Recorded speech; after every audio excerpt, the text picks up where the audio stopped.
A wick is on the tip of a candle to hold the flame when lit. It can also be used as a slang term for an evil or sinful person. Warning! Spoilers ahead for Birdhouse. Also, content warning, I'll be talking about emotional abuse and neglect, so if that's triggering, feel free to turn off the video and watch something lighter. Seriously, with the world right now, I totally get it. Birdhouse is an RPG Maker game that was released on Steam and itchio back in October 2025. It's free, and I recommend playing it, so if the art or anything about it intrigues you, play it and come back to this video. It's not long either, so I highly recommend doing so. In Birdhouse, you play as Wick, a young boy who lives with some kind of deity creature in a small house.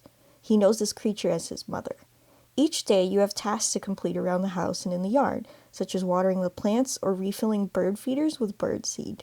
While doing chores, you find pages of a book about how the deities in this world work and how they thrive off of the energy of their followers. You also get bits of a story called The Girl and the Beast. When going to bed, sometimes scary things occur, like Wick seeing a demented version of his own reflection. When doing chores in the yard, Wick comes across a bird's egg. It is dark and ominous, unlike any egg Wick has ever seen.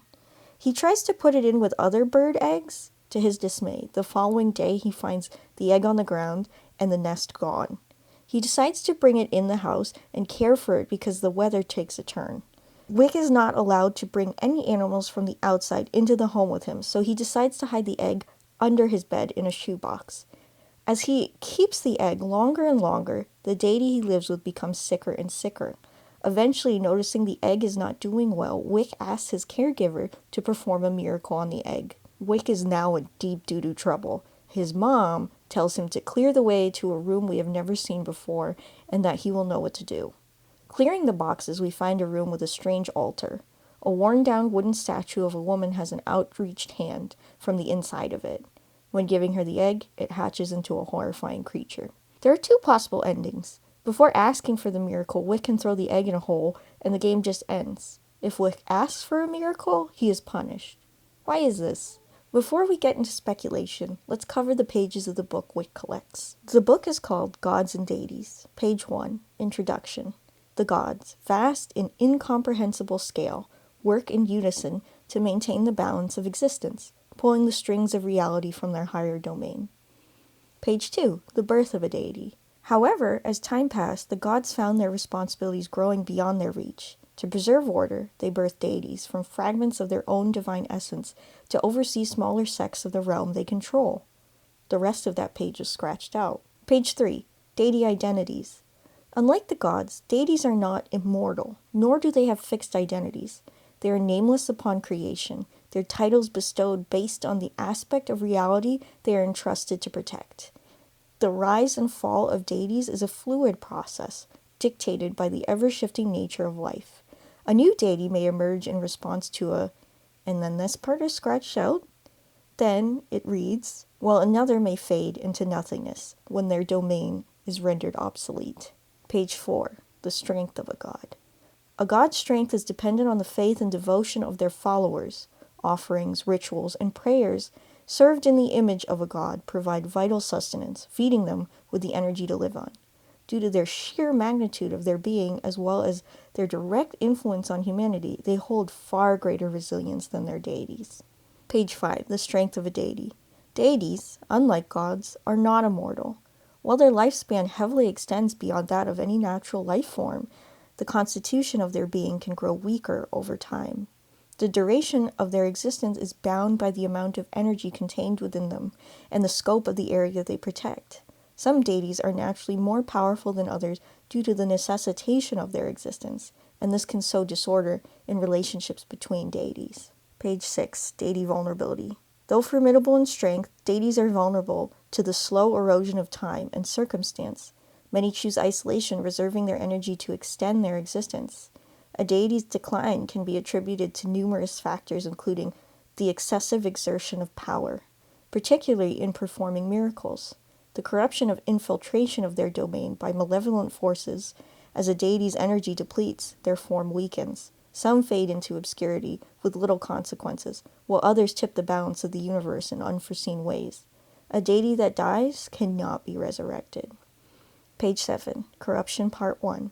As deities must regularly expend their energy to maintain the realm they reside in, they must turn to their god to replenish energy through offerings and prayers. Those who fall victim to corruption have strayed from their intended path, and on occasion choose to prey upon their kin as an alternative form of energy fulfillment. This act, however, comes with great peril. A deity caught attempting to steal the essence of another may find themselves overpowered and erased from existence entirely. Thus, only the forgotten, the fading, and the desperate dare to commit such sacrilege. Page 8, Corruption Part 2. Yet for those who succeed, the rewards are immense. A deity that absorbs another's power can strengthen their own being, expanding their influence beyond its original bounds. However, with greater power comes greater risk. Those who rise high become prime targets for the dying, who use deception to infiltrate their domain. A single lapse in attention can spell their undoing. Page 9, The Girl and the Beast, Part 1. The words are torn away. Part of another page is stuck to it as well. Wit cannot separate them. Page 10, The Girl and the Beast, Part 3. And with its hand outstretched toward the girl, the cunning beast spoke, "All I ask is your permission to enter. And once I have what I came for, you shall reap the benefits equal as I." The girl hesitated. Slowly her hand reached forward and grasped the beast. A jolt of static surged up her arm. Then, through her whole body, her skull trembled as a shriek, unlike any sound she has ever known, pierced her ears, and her vision went black. Page 11, The Girl and the Beast, Part 4. The entire page is scratched out. Here is my interpretation of the book as it has to do with Wick and his mom. His mother is a deity who is keeping Wick in her home in order to use him for his energy to elongate her life, which as the book says is dangerous. As her power over her domain strengthens, she becomes a target of the dying, which is the egg. Wick is like the girl, and the egg is like the beast. Wick unknowingly brings in the corruption, which is trying to kill his mother. In order to preserve herself, she makes Wick offer the dying to the god she serves, sacrificing him to survive. In my interpretation, I don't think Deity is actually Wick's mother. I mean, you could read it as that Wick is a deity, and she is taking his power away as it uses the word kin. I think that Wick is a human follower of hers, that she uses the label of mother as a way to manipulate him. He just doesn't know any better. And I think the dynamic of Wick and the deity is a metaphor for narcissism, specifically growing up with a narcissistic parent. What is a narcissist? Narcissism comes from the Greek myth about Narcissus, a young man who fell in love with his own reflection. There is another version of the myth that is not as well known. It is that Narcissus is in love with his identical twin sister. When she passes, he looks at his reflection in the water for comfort. That's just a fun fact. I don't know a ton about it, and if it's anything like Oedipus, I'm not touching it with a 10-foot pole. So moving on. What even is a narcissist? Merriam-Webster's dictionary defines narcissist as an extremely self-centered person who has an exaggerated sense of self-importance. It's also defined as a person affected with narcissistic personality disorder. Being narcissistic is different from having narcissistic personality disorder, or NPD for short. We all need to be narcissistic to a degree for survival and self-preservation. A certain level is good to have. We cannot always put everyone before ourselves without it taking a toll. I'm looking at you, people pleasers. So, what is NPD? Merriam-Webster's dictionary defines NPD as a personality disorder characterized especially by an exaggerated sense of self-importance, persistent need for admiration, lack of empathy for others, excessive pride in achievements, and snobbish, disdainful, or patronizing attitudes. It seems like it's only overly confident people, but that isn't always the case. It is rooted in self-esteem. Those with low self-esteem need constant reassurance and validation from others. Narcissism is viewed like psychopathy in the media, in my opinion. I think they are viewed and written as if they aren't people too. A narcissist can be a monster, but so can those without it. Is this an excuse for horrible behavior? Absolutely not. But I don't want to add to the freight train of misinformation and prejudice against those with NPD. It is a medical condition for a reason. So, how is this shown in the game? The deity is extremely controlling over Wick.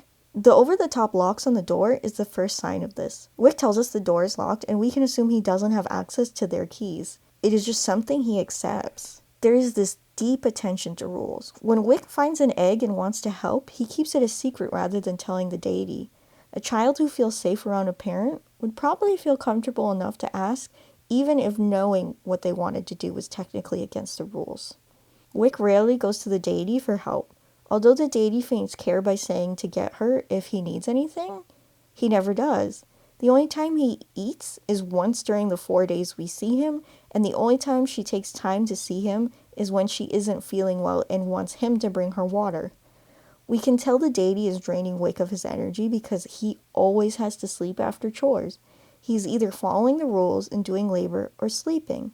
Wick is able to find pages of the book probably because of the dying, but it's obvious the deity did not want him to find it. She is most likely the reason the pages are missing, scribbled out, and even torn.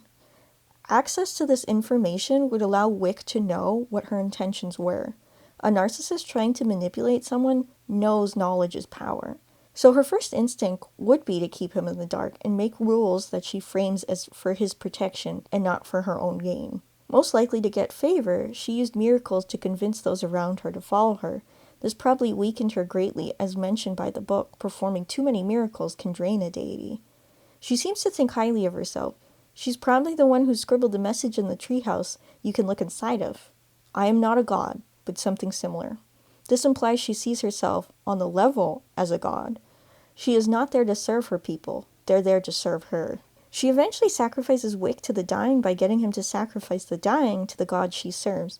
She doesn't explain to Wick why or what he should do. She needs him to be ignorant in order to use him to survive. He's no use to her since he accidentally let in the dying, so she's willing to sacrifice him. We can tell she's been around for a long time because the altar has withered from age.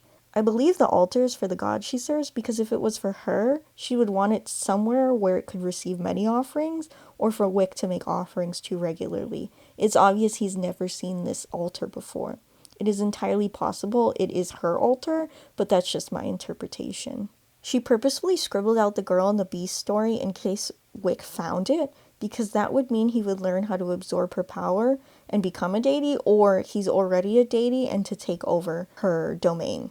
This is what was happening when he was handing her the water, and it looked as though her physical being and power were being sucked away. Because he does not know any better, Wick offers up the egg.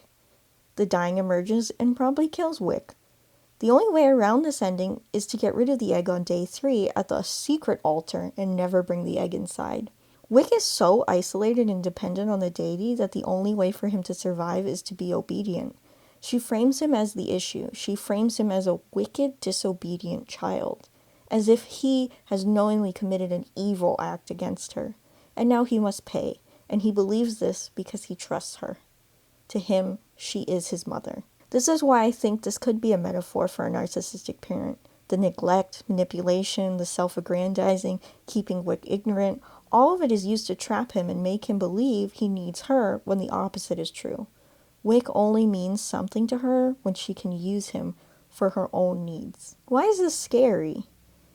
What makes this a horror game? The fear from the game comes from the idea of a caregiver having dark motives. Mother figures are expected to love unconditionally, to care for their children, at many times above their own needs. Mother Nature is seen as beautiful and serene. So when the opposite happens at home, such a foundational part of anyone's development, it's terrifying. The inability to escape a situation is even more horrifying. As the player, we can see Wick as being abused. Maybe not physically at first, but eventually he dies. We as the viewer are helpless in getting him out of the situation. Either ending, he never truly escapes. And one, he survives. But what is survival being trapped by a being with tons of power over you? Being helpless is the foundation of fear. No escape, no freedom. When a wick on a candle is lit, it can start a fire. When a fire spreads, it can take over. But without a flame, a wick is just that, a wick. Thanks for watching, and please subscribe, like the video if you feel like it. Thanks for watching. Please like and subscribe, but only if you want to. Let me know in the comments what you guys think, and if you don't feel like playing the game yourself but want to see more gameplay, check out my Sock Plays Games channel. I posted a full playthrough of it recently, so check it out, and thanks again. Bye, y'all.